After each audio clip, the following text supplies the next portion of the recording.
दोस्तों આગળ વધીએ પહેલા સબસ્ક્રાઇબ બટન જરૂરથી દબાવો અને હા બેલ બટન પણ દબાવો જેથી દરેક વિડીયો જલ્દી મળી શકે।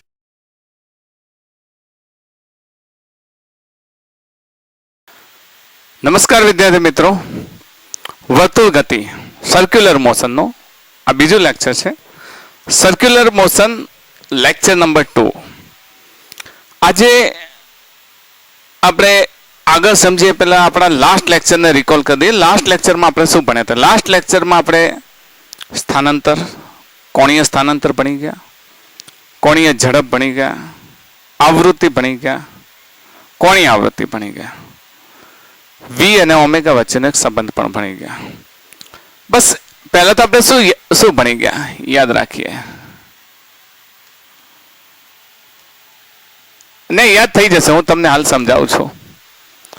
આપણે જો એસ જોઈએ રેખીય ગતિનું સ્થાનાંતર, રેખીય ગતિનું સ્થાનાંતર, તો S is equal to R theta યાદ રહેશે, આર ઇન્ટુ કોણીય સ્થાનાંતર। એના પછી theta is equal to S upon R આપણે લઈ શકીએ। પછી એ જ રીતે રેખીય ગતિમાં વી જોઈએ તો આર ઓમેગા લખીશું, યાદ રહેશે। રેખીય ગતિમાં વી જોઈએ તો આર ઓમેગા લખીશું। એ જ પ્રમાણે જો આપણે એ જોઈતો હોય તો આર આલ્ફા લખીશું, કોણીય પ્રવેગ, જ્યાં થીટા શું છે? કોણીય સ્થાનાંતર,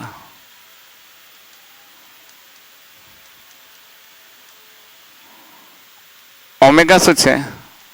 કોણીય વેગ અથવા ઝડપ, અને અલ્ફા શું છે? કોણીય પ્રવેગ। ઓકે, યાદ રહી જશે। S is equal to R theta, V is equal to R omega અને A is equal to R alpha. આજે આપણે જે નિયમિત વર્તુળ ગતિ સમજીએ છીએ, સમજવાના છીએ। વર્તુળ ગતિ એટલે 100% વર્તુળ તો હશે જ, અને વર્તુળ હશે એની કોઈ ત્રિજ્યા હશે સેન્ટરથી, એની કોઈ સેન્ટરથી ત્રિજ્યા હશે, કોઈ પદાર્થ વર્તુળાકાર પથ પર પરિભ્રમણ કરતો હશે, આ આર, તો એના કોણીય સ્થાનાંતરને આર થીટા વડે, રેખીય વેગને આર ઓમેગા કોણીય વેગ સાથે, ને એ જ ઇક્વલ ટુ આર આલ્ફા સાથે સરખાવીશું। પણ આજે સમજીશું, આજના લેક્ચરમાં આપણે સમજવાનું છે પ્રવેગ અંગે। ઓકે, વર્તુળ ગતિમાં પ્રવેગ।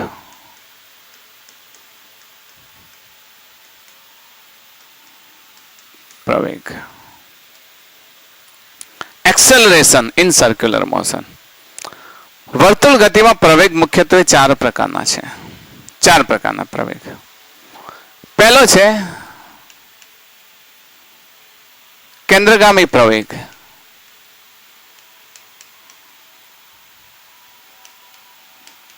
પ્રવેગ જેને કહીશું સેન્ટ્રીપિટલ એક્સેલરેશન। એક્સેલરેશન આપણે એસીસી લખીશું શોર્ટમાં, સેન્ટ્રીપિટલ એક્સેલરેશન। પછી બીજો છે સેન્ટ્રીપિટલ એક્સેલરેશન, આપણે દર્શાવીશું કેવી રીતે? એસી, એસી એનો સંકેત શું છે? એસી। પછી આવે છે ત્રિજ્યાવર્તી પ્રવેગ,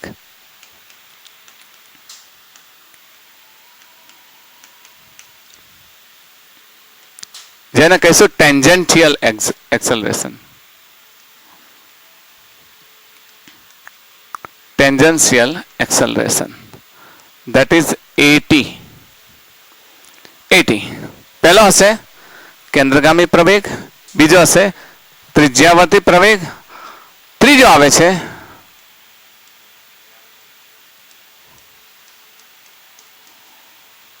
પરિણામી પ્રવેગ, જેને લખીશું નેટ એક્સેલરેશન, જેને એ નેટ તરીકે લઈશું। અને ચોથો અને અંતિમ આવે છે કોણીય પ્રવેગ, કોણીય પ્રવેગ। કોણીય પ્રવેગને એંગ્યુલર એક્સેલરેશન કહીશું, જેને આપણે આલ્ફા તરીકે લઈશું. બેઝિકલી આપણે અહીંયા લખ્યો છે શરૂઆતમાં, આલ્ફા તરીકે લઈશું. આ ચારે ચાર પ્રવેગને વારાફરતી આપણે લઈ લઈએ, 1 by 1 સમજી લઈએ, અને એના આધારે તમને ખ્યાલ આવશે કે કયો પ્રવેગ કઈ રીતે એક્ટ કરે છે, એની દિશા કઈ, એનું સૂત્ર કયું. આ બધી જ બાબતોને આપણે આજના લેક્ચરમાં ક્લિયર કરીશું. ઓકે, તો શરૂઆત કરીએ કેન્દ્રગામી પ્રવેગ માટે. તો આપણો પહેલો છે કેન્દ્રગામી પ્રવેગ.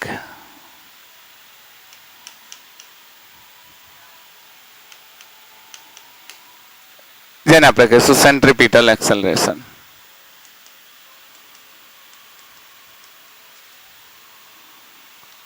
એક્સેલરેશન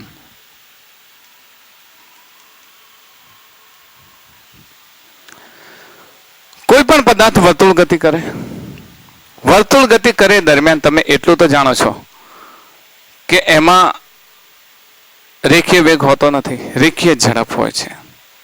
રેખીય વેગ કેમ નથી હોતો? કારણ કે સતત દિશા બદલે છે. વર્તુળ ગતિ કરતો પદાર્થ શું કરે છે? સતત દિશા બદલે છે. હવે વિચારો તમે કે અહીંયા આગળ પદાર્થ ગતિ કરે છે, વર્તુળ ગતિ કરે છે પદાર્થ, તે પદાર્થ આ કેન્દ્રની સાપેક્ષ r ત્રિજ્યાના વર્તુળાકાર પથ પર ભ્રમણ કરે છે.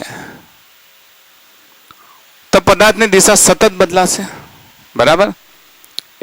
એનો રેખીય વેગ અહીંયા આ તરફ છે, અહીંયા જશે એટલે એના રેખીય વેગની દિશા બદલાઈ જશે. કઈ થઈ જશે? આમ. જે દિશા આ તરફ હતી એ દિશા હવે આ તરફ થઈ ગઈ, આમ હતી એના બદલે આમ તરફ થઈ ગઈ. જાણો છો ને? આ પદાર્થ અહીંયા આવશે એટલે ત્યારે એની દિશા આ તરફ થશે, આના કરતા વિરુદ્ધ થઈ ગઈ. જે પદાર્થ આમ જતો હતો એ હવે આમ જાય છે. સિમિલરલી અહીંયા રહેલો પદાર્થ આમ જાય છે. તો વર્તુળ ગતિ દરમિયાન પદાર્થની દિશા સતત બદલાય છે, અને સતત બદલાય જેના કારણે ઉદ્ભવતો પ્રવેગ. આ વેગ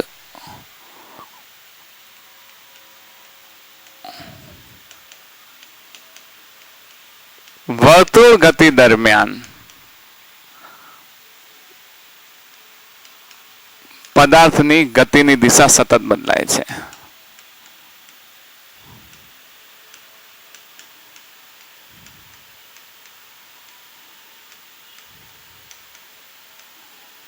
દિશા બદલાવી એટલે વેગ બદલાવો, દિશા બદલાવી એટલે વેગ બદલાવો.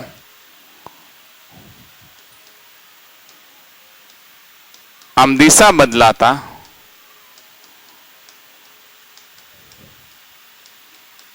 વેગ પણ બદલાય છે. બસ વેગ બદલાય તો પ્રવેગ ઉત્પન્ન થાય. આમ કેન્દ્રગામી પ્રવેગ ઉદ્ભવે છે.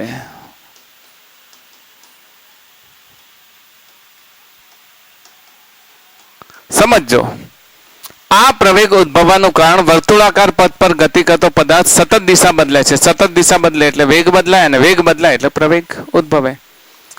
તો આ પ્રવેગની દિશા કઈ હોય? પ્રશ્ન છે કે પ્રવેગની દિશા કઈ હોય? તો આ પ્રવેગની દિશા હંમેશા ક્યાં હોય? સેન્ટર તરફ.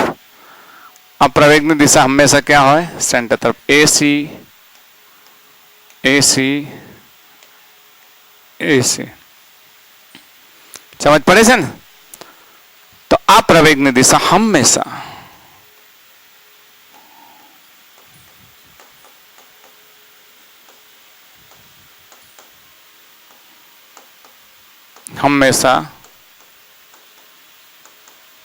વર્તુળના કેન્દ્ર તરફ અને ખાસ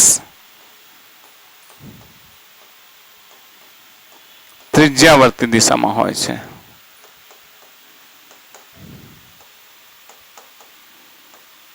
એટલે જ તો આ પ્રવેગને શું કહીએ છીએ? કેન્દ્રગામી પ્રવેગ કહીએ છીએ. શું કહીએ છીએ? કેન્દ્રગામી પ્રવેગ. તો કેન્દ્રગામી પ્રવેગ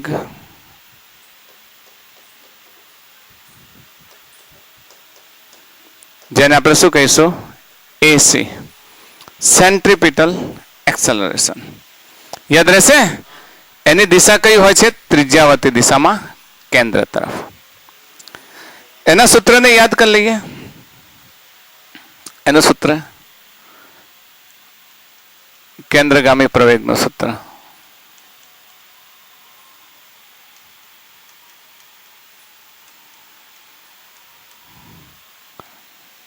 AC is equals to V square upon R.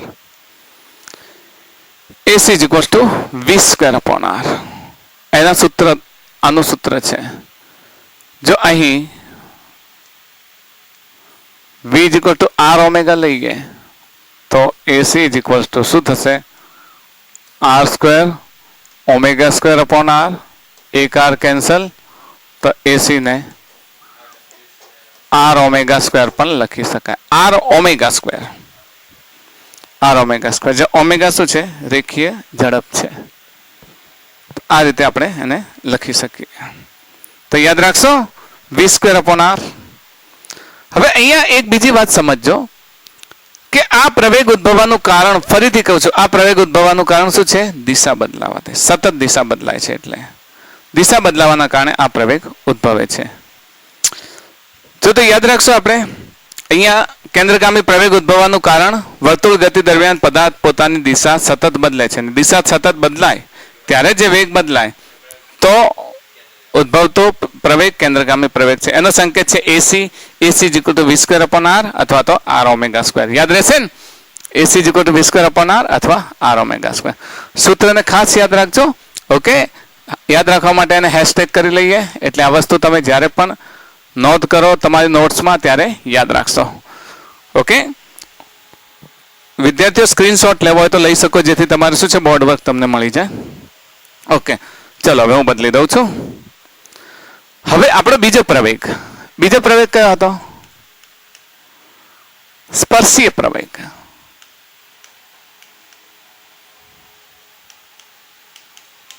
સ્પર્શીય પ્રવેગ. સ્પર્શીય પ્રવેગને આપણે શું કહેતા હતા? Tangential acceleration.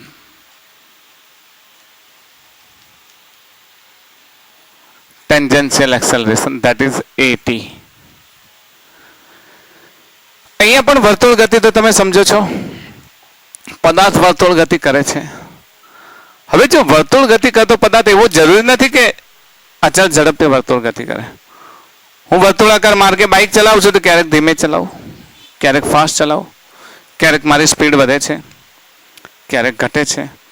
તો વર્તુળ ગતિ કરતો પદાર્થ એ ચોક્કસ ઝડપથી કરે એ જરૂરી નથી. એની ઝડપમાં ફેરફાર પણ થાય. એની ઝડપ વધી શકે, એની ઝડપ ઘટી શકે. નિયમિત વર્તુળ ગતિ નથી બોલી રહ્યો, વર્તુળ ગતિ બોલી રહ્યો છું. નિયમિત વર્તુળ ગતિમાં 100% પદાર્થ અચળ ઝડપથી ગતિ કરે. પરંતુ અહીંયા પદાર્થ વર્તુળ ગતિ કરે છે તો વર્તુળ ગતિમાં પદાર્થની ઝડપ અચળ હોય એવું જરૂર નથી. પદાર્થની ઝડપ વધી પણ શકે અને પદાર્થની ઝડપ ઘટી પણ શકે.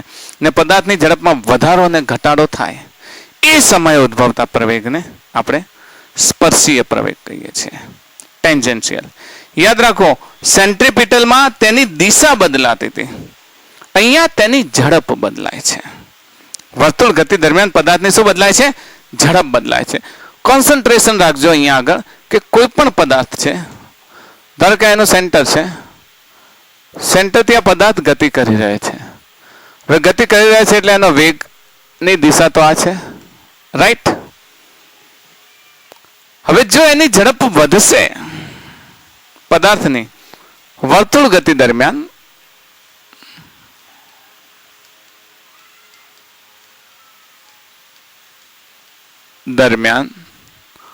પદાર્થની ઝડપમાં ફેરફાર થાય છે.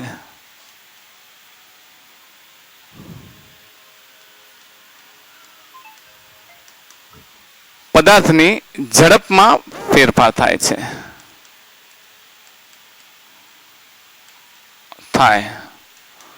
તો ઉદ્ભવતા પ્રવેગને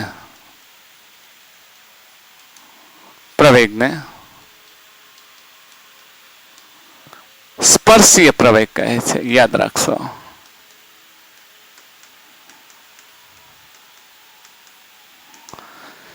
હવે સમજી લઈએ કે આપણે સ્પર્શીય પ્રવેગને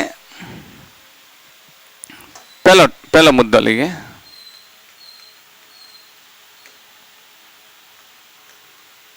જો પદાર્થની ઝડપ વધે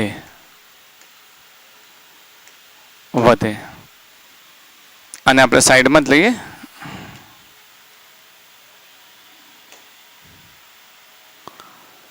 જો પદાર્થની ઝડપ વધે તો અહીંયા જોઈ લઈએ. આ પદાર્થ વર્તુળ ગતિ કરે છે.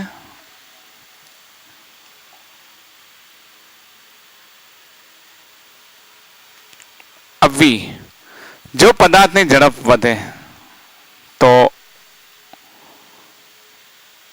સ્પર્શીય પ્રવેગની દિશા એના વેગની દિશામાં હોય. ઝડપ વધે તો સ્પર્શીય પ્રવેગની દિશા ક્યાં હોય? એના વેગની દિશામાં હોય. તો એટી ની દિશા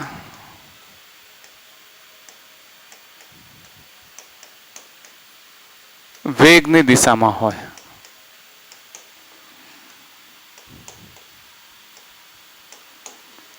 સમજ્યા ને? અને જો પદાર્થની ઝડપ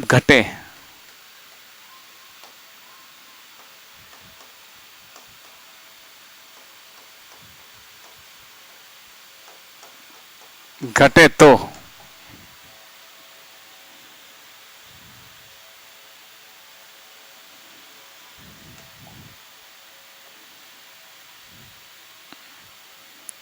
આ વી છે તો એટી ની દિશા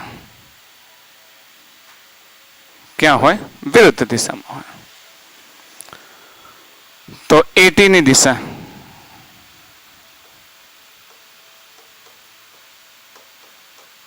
વેગની વિરુદ્ધ દિશામાં હોય.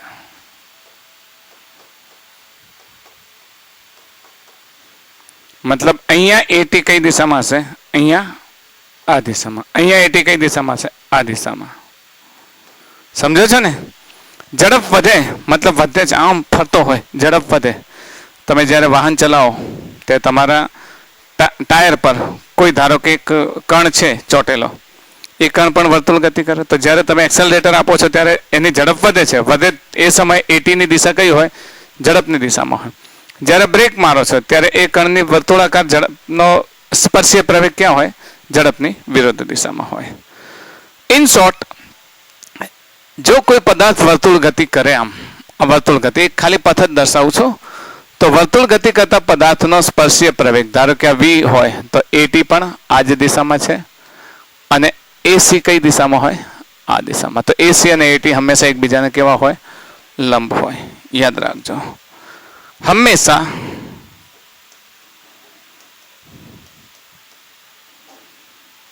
At perpendicular to AC. But ક્યારેક એસી 0 હોય, એસી 0 હોય, અચ્છા ઝડપથી ફરતો હોય પદાર્થ તો શું થાય? શૂન્ય હોય ને.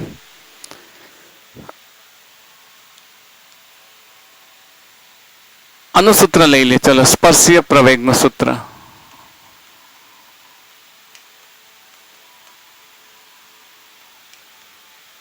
એટી નું સૂત્ર. એટી ઇઝ ઇક્વલ્સ ટુ ઝડપમાં થતો સમય સાથે ફેરફાર. ઝડપમાં, હવે ઝડપમાં થતો હોય એટલે D of V upon DT લખી શકીએ ને.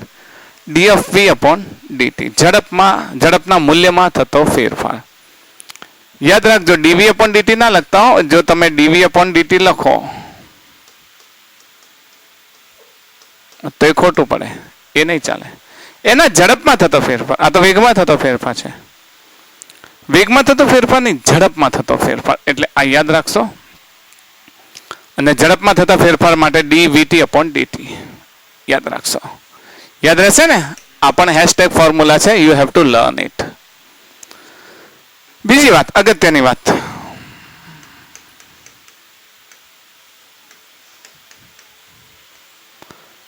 જો નિયમિત વર્તુળ ગતિ થતી હોય, નિયમિત વર્તુળ ગતિમાં ઝડપ કેવી હોય? અચળ હોય. નિયમિત વર્તુળ ગતિમાં ઝડપ કેવી હોય? અચળ હોય.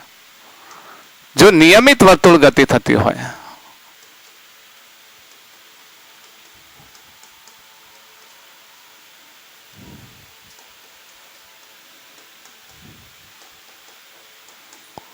સમજો નિયમિત વર્તુળ ગતિ એટલે એના અચળ ઝડપ ને અચળ ઝડપ એટલે પ્રારંભિક અને અંતિમ ઝડપ સરખી, તો પ્રવેગ કેટલો મળે? શૂન્ય મળે.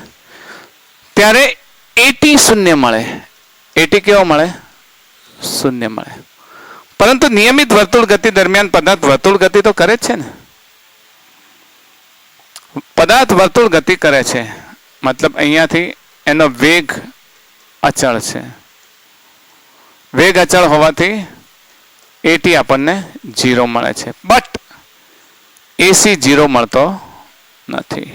એસી હંમેશા ક્યાં હોય? સેન્ટર તરફ. દિશા તો બદલાય જ છે ને. તો અહીં એસી હંમેશા મળશે. જો વર્તુળ ગતિ થતી હોય તો કેન્દ્રગામી પ્રવેગ મળે જ, હંમેશા મળે. કારણ કે દિશા તો બદલાય ને. વર્તુળ ગતિ થાય તો દિશા હંમેશા બદલાય, અને દિશા બદલાય તો એસી હંમેશા મળશે જ. યાદ રાખજો, મળશે જ. વર્તુળ ગતિમાં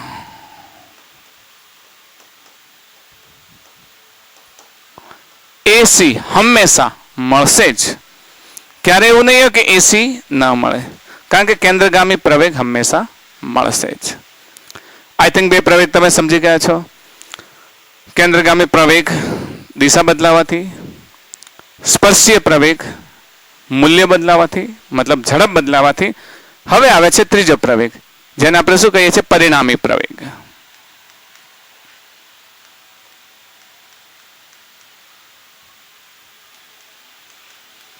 પરિણામી પ્રવેગ. હવે પરિણામી પ્રવેગ એટલે બે પ્રકારના પ્રયોગ તો ઓલરેડી છે જ. બસ એ પ્રવેગનું સદિશ, પરિણામી સદિશ. ધારો કે આપણી પાસે એસી આ દિશામાં છે, એસી આ દિશામાં છે અને એટી આ દિશામાં છે એવું માની લઈએ. એટી આ દિશામાં છે તો બંનેનો સદિશ સરવાળો લઈ લઈએ. સદિશ સરવાળો એટલે બંનેનું પરિણામી, એટલે અહીંયા અને અહીંયા આપણે ખબર છે ને ડુપ્લિકેટ વેક્ટર બનાવીએ છીએ. આનો ડુપ્લિકેટ વેક્ટર અહીંયા બનાવીશું ને આનો પરિણામી વેક્ટર અહીંયા બનાવીશું. તો આ જે દિશા મળે છે આપણને, ધેટ ઇઝ એ નેટ. અને શું લખીશું? એ નેટ. આ એસી હશે તો અહીંયા પણ આપણે શું લઈ લઈશું? એસી. ઓકે, તો એસી એ નેટ. એ નેટ એટલે પ્રવેગમાં થતો કુલ ફેરફાર. એ નેટ એટલે વેગમાં થતો કુલ ફેરફાર.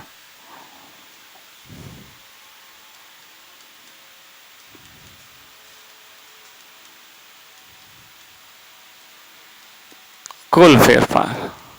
ઓકે, એમાં બે રીતે થાય. દિશામાં ફેરફાર થાય ને, અને બીજો મૂલ્યમાં ફેરફાર. તો એને રિપ્રેઝેન્ટ કોણ કરે છે? એ નેટ. જેને આપણે એ નેટ નું મૂલ્ય આપણે લેવું હોય તો બે સદિશ એટી અને એસી, મેં તમને પહેલા જ કહ્યું છે કે એટી અને એસી હંમેશા પરપેન્ડિક્યુલર હોય. કહે છે ને જેમ આર સાથે પરપેન્ડિક્યુલર હોય એમ એટી અને એસી હંમેશા કેવા હોય? પરપેન્ડિક્યુલર. ને એટી અને એસી જો પરપેન્ડિક્યુલર હોય તો થીટા કેટલો થાય આમના વચ્ચેનો? 90. થીટા 90 થાય તો આ બેનો પરિણામી સદિશ આપણે જાણીએ છીએ, AC square plus AT square plus 2ac AT sine 90, sorry cos 90. Cos 90 શું થાય? 0. એટલે આપણે AT square plus AC square આગળનું પદ લખતા નથી. ઓકે, તો એ નેટ નું સૂત્ર આવડી જાય તમને. એ નેટ નું સૂત્ર AC square plus AT square. દિશા લેવાની છે, એની દિશા કઈ? કોની? એ નેટ ની. એ નેટ ની દિશા. જો આને આપણે આલ્ફા લઈએ તો tan આલ્ફા લઈ શકીએ. tan આલ્ફા સામેની બાજુ મતલબ એસી ભાગ્યા પાસેની બાજુ મતલબ એટી. તો tan alpha is equal to AC upon AT. યાદ રાખજો. યાદ રહેશે ને? તો આમ આપણે 3 પ્રવેગ શીખી ગયા. કયા કયા? એસી, દિશા બદલાય ત્યારે, રાઈટ? દિશા બદલાય ત્યારે, વેગની દિશા બદલાય ત્યારે.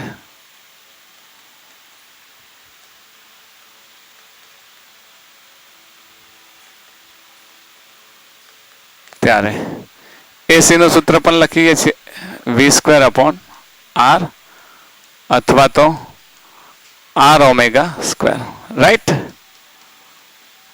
80 વેગનું મૂલ્ય, જેને આપણે શું કહીએ છીએ? ઝડપ બદલાય ત્યારે. 80 નું સૂત્ર d/v/dt અને a net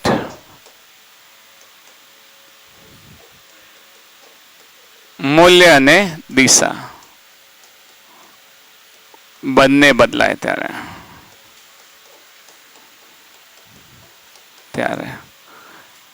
તો a net ને આપણે શું લખીશું? બોલો. √ac² પ્લસ 80², બરાબર ને? અને દિશા એની આપણે લેતા હતા, યાદ રાખીશું. હા, tan alpha = ac/80. અત્યાર સુધી આપણે આટલી વસ્તુ શીખ્યા ને, તમારે યાદ પણ આટલી વસ્તુ રાખવી પડશે. રાખશો ને? આ વસ્તુ યાદ રહી જશે. થોડુંક એક્ઝામ્પલ લઈએ એટલે તમને વધારે ક્લિયર થાય, બરાબર? તો એક પ્રશ્ન લઈ લઈએ. જો v = 60 અને ત્રિજ્યા 2 મીટર હોય તો AC, AT અને A net શોધો. આપણે લઈ લઈએ.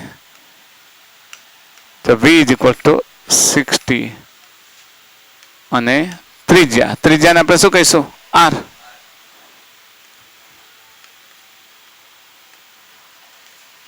બે મીટર હોય તો t = એક સમય લઈ લઈએ, 2 સેકન્ડ માટે.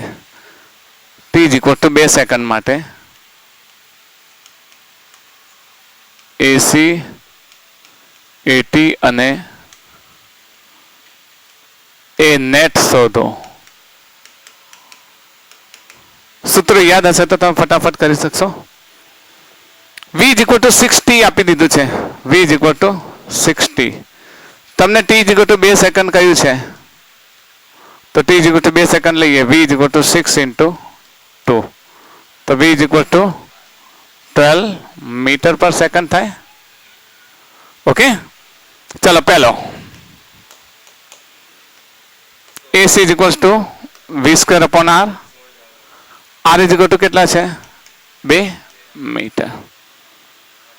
તો અહીંયા 12 × 12 અને નીચે r 2. 2 × 12, 12 × 72 AC metre second (−2). જાણો છો ને એકમ? તો AC મળી ગયો. પછી બીજો આપણે જોઈએ છે AT. AT = dV/dt. અહીંયા સમયની કોઈ જરૂર નથી. d/dt આપણને 6 આપી દીધો છે. ને? તો t ની સાપેક્ષ ખાલી 6 રહે. t નું શું થશે? dt/dt. તો t નું t ની સાપેક્ષ વિકલન કેટલું થાય? 1. એટલે AT કેટલો મળશે? 6 metre second (−2). This is AT. A net તો ઈઝી છે. A net એટલે યસ, AC² પ્લસ AT². આ તમે નીકાળી દેજો. 72² પ્લસ 6² અને ગણતરી કરીને તમે નીકાળી દેજો. વિદ્યાર્થી મિત્રો, આ કેટલો જવાબ આવે છે એ કમેન્ટ બોક્સમાં મને કહેજો.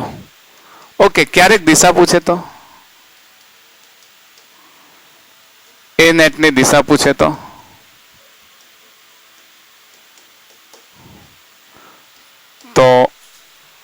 ડાયાગ્રામ બનાવી દઈએ.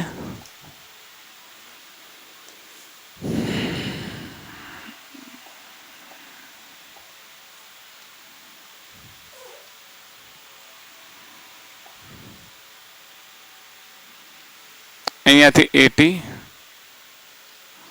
અહીંયાથી 80, અહીંયા ધારો કે આલ્ફા બનાવે તો 80 સાથે આલ્ફા ખૂણો બને તો tan alpha is equals to આપણે જાણીએ છીએ AC/80, AC/80, AC અને 80 ના મૂલ્યો મૂકો 12/6,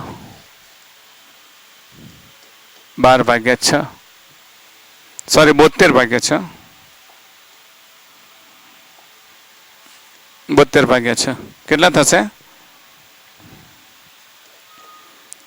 6 का 6 6 12 12 6 72, tan alpha, alpha is equal to tan inverse 12. tan inverse ની ઇન્ફિનિટી સુધી મૂલ્ય જઈ શકે એટલે tan inverse 12. આલ્ફાનું મૂલ્ય કેટલું મળે છે? tan inverse 12. જો દિશા પૂછે તો આ પ્રમાણે તમે દર્શાવી શકો. હવે એના પછી એક બીજો દાખલો લઈ લઈએ.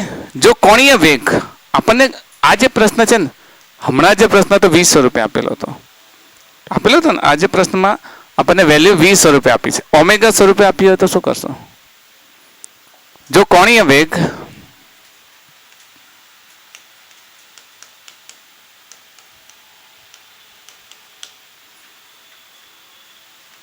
Omega is equals to 5t અને ત્રિજ્યા 2 મીટર આપણને ત્રિજ્યા કેટલી આપેલી છે? 2 મીટર હોય તો